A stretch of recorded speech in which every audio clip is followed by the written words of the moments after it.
Chief Executive Leung faces increasing pressure to step down. Hong Kong tertiary students fear the funding stranglehold. Thanks to your company. Also in the news this week, opposition attacks the government on Perth taxi standards. And the state government launched a fundraising initiative for WA filmmakers. This is the Evening News. Good evening. We begin tonight with the legal housing structure controversy surrounding the Hong Kong Chief Executive Leung. As his popularity and reputation plunged, various groups held protests outside the government headquarters urging the CE to step down this Christmas. I was in Hong Kong this weekend and here's my report. Chief Executive Leung faced mounting criticism about his legal structure at his home in the Peak, despite the leader has apologised for his mistake. The legal structure was brought to light recently, but the media exposed the alleged 322 square feet basement at his home. Anti-government legislators held a demonstration outside the Hong Kong government headquarters this Sunday afternoon, with approximately 300 protesters take part in the rally. They accused the leader of lying to the public and brought shame to the government's authority. From the time he's being elected, and he stepped up as the CE for Hong Kong, he keep telling a lot of lies, and the lies is hinder the governance of the general the government. So I think it's about time for us to tell CY it is about time for him to step down, to regain the confidence for the people to the government. We all have Christmas wishes, including those protesters behind me. Their wish is Chief Executive Leung to step down this Christmas. Ivan Leung, DHK News, Hong Kong. The Hong Kong Federation of Students expressed their opposition towards the new scheme suggested by the Central Policy Unit. Under the plan, the CPU will be controlling the $20 million funding distribution for academic researchers. The Federation feared that this new proposal will undermine the freedom of education. Chief Correspondent Queenie has more. A protest has been held at the central government offices by the Hong Kong Federation of Students last Friday. Protesters, including the representatives of universities, professors and legislative councillors. They're against the new scheme that's suggested by the Central Policy Unit of putting out the authority for the University Grants Committee to allocate the 20 million Hong Kong dollars in funds for public policy research for universities each year. Secretary of the Hong Kong Federation of Students, Samuel Lee, indicated that the scheme is totally out of public will, and it is disregardful that it might demolish the education independence of universities. We today come to here to have a protest just because we want to defend academic freedom and academic autonomy, because the Central Policy Unit is going to take back the public policy funding from the UGC. The Hong Kong Federation of Students demanded education independence from the government as their authority to withdraw the power of Central Policy Unit. They also demanded those responsible to answer difficult questions regarding this issue. Queenie Lee, DHK News, Hong Kong. Hong Kong's minimum wage will increase slightly from $28 to $30 per hour, according to the Secretary for Labour and Welfare, Matthew Cheung. The $2 increase will have to pass the Legislative Council before taking effect on May next year. While the Liberal Party argued the $2 increase is unreasonable, the chairman for the Labour Party said the slight increase is not enough to help the poor. Here's Kristian Dwyer with what's coming up on DHK's Current Affairs programme, WA Tonight. Coming up on WA Tonight. The state government increases its commitment to mental health. Perth Airport's desperate need for a third runway, and we continue our coverage on the Tacoma issue. All this and more coming up on WA Tonight. Thanks, Kristian. Remember to stay tuned. Back to Perth now. The opposition has criticised the state government on failing to improve the standards of the taxi industry. They say the Transport Minister failed to deliver long-promised strategies, such as the demerit points system and the new driver's mentor program. Whichever way you look at it, taxis are an integral way of getting around town in our bustling metropolis in Perth. However, State Shadow Transport Minister Ken Travers believes a lot more could be done to protect both drivers and citizens. For the last 2 years, Mr Buswell has failed to implement any significant reforms within taxis. In April 2011, he promised us that he would be implementing a demerit point system, a probationary period and mentoring for new drivers to raise their standards.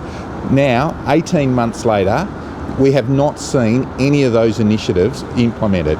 It is a government that rules by press release but then fails to act on those press releases. It comes during a spate of issues in recent months involving taxi drivers or their unruly citizens. In August this year, a taxi driver in Perth was snapped not wearing pants whilst driving a young woman to her destination. Mr Travers empathised with those who'd had unfavourable experience with Perth's taxi system and implored the incumbent government to up its game. Look, I think everyone in Western Australia has had an experience with a bad driver or a taxi not turning up. We need to remember there are a lot of good drivers, but that's the experience that people have, and that leads to people looking for alternatives than taxis, which is very disappointing. So we need to have a government that is committed to fixing the problems, working with the industry.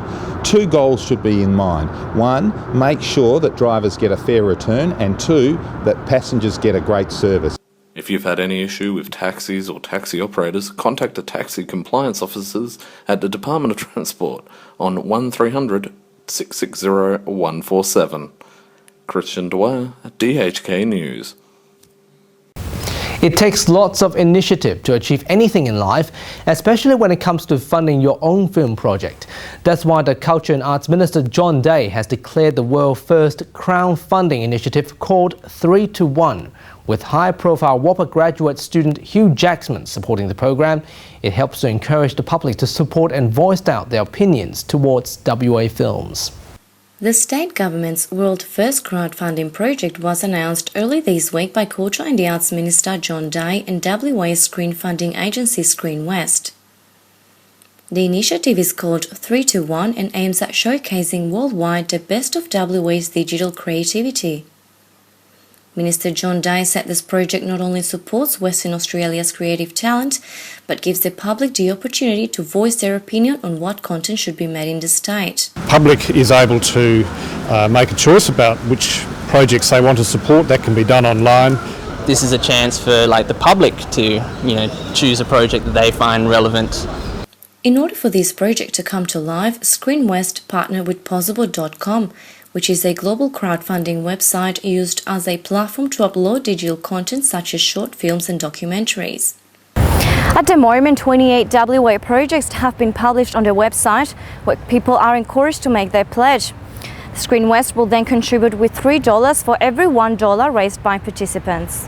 Teams are also required to raise between $5,000 and $50,000 to secure Screen West support, and each project will have a set time frame of maximum 90 days that will allow the teams to reach their target funding. But all these donations are gratefully received by a production industry which is always looking for support because of its cost structure. This is a real opportunity to do something different and to finance a different type of production in a different way. If there is someone who has taken this very seriously, it's Hollywood star and WAPA graduate Hugh Jackman, who released a video where he urges the public to make their pledge and support WA's film industry. Alexandra, Mollo, DHK News. More street art is set to hit the streets of Fremantle, with some bus station shelters being transformed by local students. The Bus Stop Urban Art program allows teenagers to take part in Fremantle's urban design planning. Patryk Lazarz reports.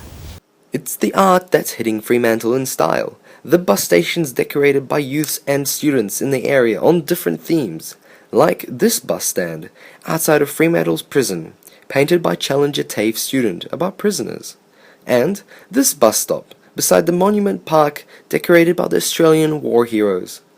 These paintings are part of the City of Fremantle's 3-year youth plan. It's been a great program, the Bus Stop Revamp program, and we've been working with a range of Challenger TAFE and a range of other organisations to actually take what are pretty ordinary bus stops and make them into great works of art for our community. The Fremantle City Mayor, Dr. Brett Petit, also told DHK News that these painting activities lower the number of mindless vandalism like graffiti in the area. Actually, it's been amazing is that the graffiti almost stops entirely, because I think those who do the graffiti recognise that the amount of effort that the students have put into this, and then actually we've seen the graffiti drop off on those, and it's actually really nice for both people using the bus stop, but even people driving by, seeing these actually what become fantastic works of art for everyone to enjoy. It's understood the plan will allow youths to engage in city designs and help to reflect the area's history. Patryk, Lazarz, THK News. And finally tonight, Ocean Park will welcome Christmas with the launch of Santa Cosplay competition, and inviting 3 Santas from different parts of the world, including Finland, Holland and the United States. Hong Kong correspondent Godden Choi was there to have a bit of fun. The launch show of Ocean Park's annual Christmas sensation held on Tuesday with the Santa Cosplay competition. 10 finalists are being judged for their creativity and voted by visitors. The winner is awarded $5,000 cash prize. From this Saturday the 15th all the way to the 1st of January, the special Christmas event will share the joy to visitors with interactive games, workshop for children, and of course Santas from different cultures. Golden Choi, DHK News, Hong Kong. And that's how the world looks tonight. I'll have updates for you later. We'll be back next week, and here is Kristian Dwyer with WA Tonight. Good evening. Good night.